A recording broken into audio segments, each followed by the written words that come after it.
All right. So you know how the other day I was like, I really want one of those new mini drones, you know, the ones, but then I saw the shipping costs and I was like, no Nah. way. Am I really paying more to ship this tiny thing than the drone itself? It's kind of crazy how much shipping impacts, well, everything we buy online these days. And guess what?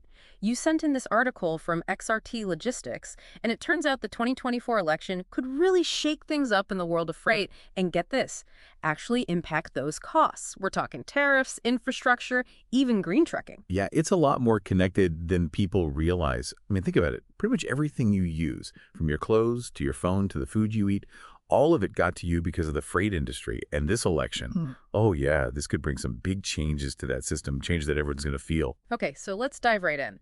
This XRT article, it starts off talking about trade policies and tariffs.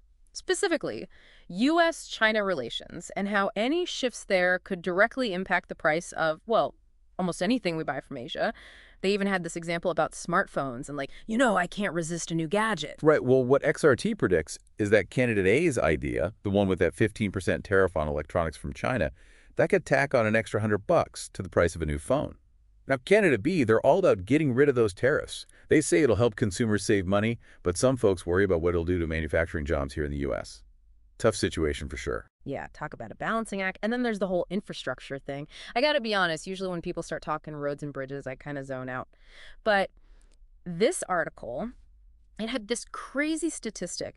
The American Society of Civil Engineers, they say that our underfunded infrastructure is costing the freight industry, wait for it, $63 billion a year. A year! In delays and repairs, that's like $1 billion every week. Just imagine all those trucks stuck in traffic, burning fuel, deliveries getting delayed. Yeah, and it's more than just traffic jams, too. XRT Logistics points out that all those rough roads, they mean trucking companies have to spend more on repairs and maintenance. And who do you think ends up footing the bill for that? You got it, us. So yeah, that pothole you hit the other day, it might actually be making your online orders more expensive down the line. So how does the election fit into all this? It's not like candidates are out there promising to fix every pothole, are they? Well, they are talking about spending on infrastructure, but in different ways. Candidate A wants to pump up federal funding for infrastructure projects. They're saying we need something like $2 trillion invested over the next 10 years. Candidate B, on the other hand, they're pushing for more private investment. They're thinking tax breaks for companies that take on these projects. So it's not just about how much money gets spent, but where it comes from and how it gets used. Exactly, and that's where those public-private partnerships come in. Think Yeah. of it like building a new park, right? The government might give you the land and some money to start, but a private company would actually build and manage the thing. It's a way to tap into how efficient the private sector can be and maybe take some pressure off taxpayers.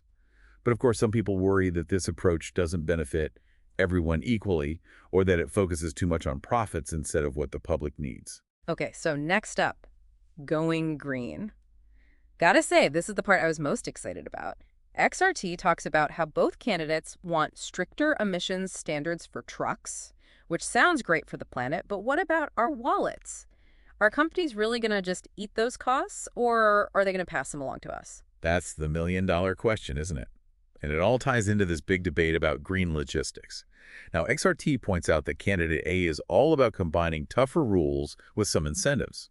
So on the one hand, they want to require cleaner trucks, but they're also offering tax breaks and subsidies to those companies that invest in electric vehicles or renewable energy. A little bit of carrot, a little bit of stick, huh? You got it. And here's where it gets really interesting. Candidate B, they're more about letting the market do its thing. They want to cut back on regulations and let companies take the lead on innovation. Their argument is that if we make things easier for businesses, they'll naturally invest in cleaner tech, no need for the government to force them. So it sounds like both candidates want to see things get greener, but they have very different ideas about how to get there. Exactly. And it's important to remember what XRT pointed out. Both candidates are talking about specific technologies, things like hydrogen fuel cells and charging stations for electric trucks. That's where government policy could have a huge impact on how fast we see these technologies out on the roads. Wow, this is a lot to take in. It makes you realize how even something like my online shopping habits are tied to all these policies and regulations. It's all connected, and it goes beyond just the environment, too. It also affects the job market, especially when it comes to the shortage of truck drivers. Now, that's where things get really interesting. Driver shortage, huh? Sounds like a real mess. Is it as bad as everyone says? Oh, it's a big problem, no doubt. XRT Logistics, they had a whole section about it in their report. They mentioned the American Trucking Associations. Those guys say we're short over 80,000 drivers right now. And get this, it's only going to get worse as we keep ordering more stuff online, more demand for deliveries and all that. Wow, 80,000 drivers. That's a lot of empty trucks. So what's going on? Why aren't there enough drivers? Well, it's a few things, really. One is just the drivers are getting older. The average age of a truck driver is over 55, and a lot of them are about ready to retire. Then there's the whole lifestyle. It's tough, long hours on the road, away from family. The schedule can be unpredictable. It's not easy to attract people, especially younger folks who want more work-life balance. Yeah, I can see that. It's got to be a hard sell. For sure. And then you have the whole pay issue. I mean, yeah, driver pay has been going up, but it's still not as good as some other jobs that require similar skills. XRT actually included this chart comparing driver salaries to construction workers and electricians. The difference was pretty shocking. So where does the election come in? Can politicians really do anything about this driver shortage? Well, their policies can definitely have an impact. Remember, we talked about candidate A supporting a higher minimum wage. Well, that could help drivers get paid more. But it could also mean higher costs for the companies. And, those costs usually end up getting passed down to us, the consumers. It's a tricky situation. Yeah, a lot of trade-offs, it seems. What about candidate B? What's their take on the driver situation? Candidate B, they're all about less regulation. They think if we cut some of the red tape, make it easier to get licensed and all that, more people might want to become drivers. They're also pushing for more apprenticeship programs to get younger people interested in trucking. So both candidates are trying to deal with the shortage, but in their own way. Absolutely. And it's interesting, XRT even talked about something else, autonomous trucks. They say that could really change things. And that's where technology and politics get really mixed up. Wait, autonomous trucks? You mean like self-driving trucks? Is that really a thing? Oh yeah, it's becoming more real every day. Some companies are already testing them out on real roads, and we'll probably see more and more of them in the next few years. The big question is, what are the politicians going to do? Will they be all for it, or will they try to slow things down? Yeah, that is a big question. This election could be a turning point. For sure. Now, candidate A, they've said they're open to spending money on research for autonomous vehicles, but they're also big on safety. They want to make sure there are strict rules and that drivers who might lose their jobs get help finding new ones. So they're being cautious, trying to balance the new tech with keeping people's jobs safe. Sounds like they're trying to play it safe. You could say that. Now, candidate B, they want to get these trucks on the road faster. Yeah. They're saying this tech will make things more efficient, cheaper, and safer overall. They think that as the industry changes, new jobs will naturally pop up.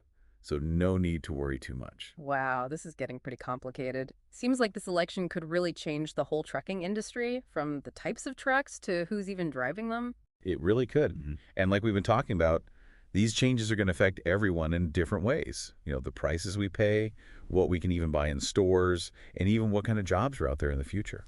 This whole deep dive, it's really been an eye-opener. I never thought about how something like voting could impact something as big as the trucking industry and the whole economy. It's making me realize those choices we make as voters, they go way beyond just picking a name on a ballot. And got it. Yeah. We're not just choosing a candidate. We're shaping how industries work and even how our whole economy runs. It's a lot to think about, but hey, that's what these deep dives are for, right? Helping us understand all these complicated issues and how they affect our lives. Exactly. We want our listeners to be informed, to be smart about their choices, and to get involved in the things that matter to them. All right, so before we wrap up this part, I want to go back to something you mentioned earlier, how the election could impact those green initiatives in the freight world. Ah, yes, sustainability. That's a huge part of this whole conversation. Remember XRT mentioned hydrogen fuel cells and all those charging stations for electric trucks? Well, whoever wins this election could really determine how quickly we see those technologies take off. Right, because they each have their own ideas about encouraging or even requiring companies to go green. Exactly. And it goes beyond just the tech itself. We got to think about the infrastructure too. Like, if we want electric trucks everywhere, we'll need tons of charging stations all over the country. Makes sense. But who's going to pay for all that? Well, that's another big question the election will probably address. Candidate A, they're all about big government investments in clean energy, including those charging stations.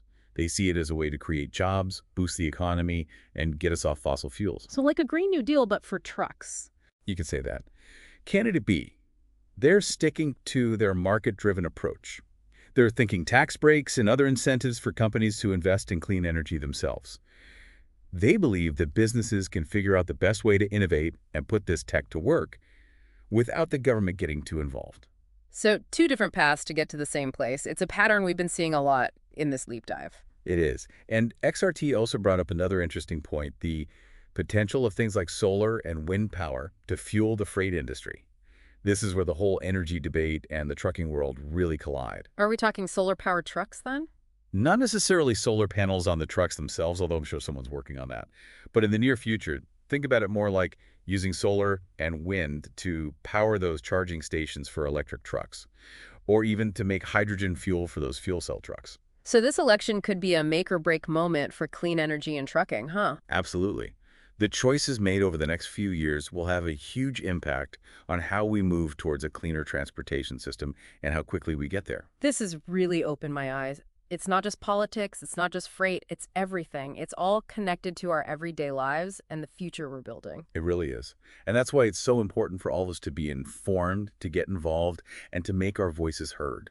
We need to understand the stakes, look at things from different angles, and make choices that reflect what we believe in, what we want the future to look like. You know, it's kind of wild to think about something as simple as like buying a new phone or ordering takeout. It's all tied to this whole world of global trade and politics and stuff. It is. It's all connected. That's what makes these deep dives so interesting, right? Peeling back the layers and seeing how everything fits together. This one especially because it's not just about like understanding the freight industry itself, but how this upcoming election could really shake things up. And that affects us, as shoppers, as consumers. Exactly. And it brings us back to that question we had at the beginning. Now that we've dug into all this, how do you think you'll see those campaign promises differently? All those headlines about tariffs and trade deals. I don't know.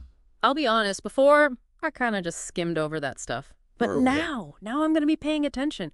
I want to know how those policies could change the prices I pay, what I can even find in stores, even thinking about the environment, the impact of all the shipping and stuff. That's what we want, for people to be informed, to be savvy consumers, to be able to cut through the noise and make choices that really reflect what they care about. I'm definitely looking at this election differently now. It's not just about listening to what the candidates say, but really thinking about what those policies might mean for me, for everyone, what the consequences might be. That's it. That's the key.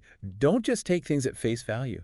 Dig a little deeper, ask questions, really think about what you're hearing and reading. Your vote matters, so use it wisely. Well, I think we've covered a lot of ground today. Hopefully, everyone listening has a better idea of how this election could shake things up in the freight world, and who knows, maybe even change how they shop online. Absolutely. And remember, stay curious.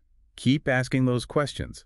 The more we understand these complex systems, the better choices we can make, both as consumers and as voters. Couldn't have said it better myself. Thanks for joining us for this deep dive. Keep those questions coming, and we'll see you next time.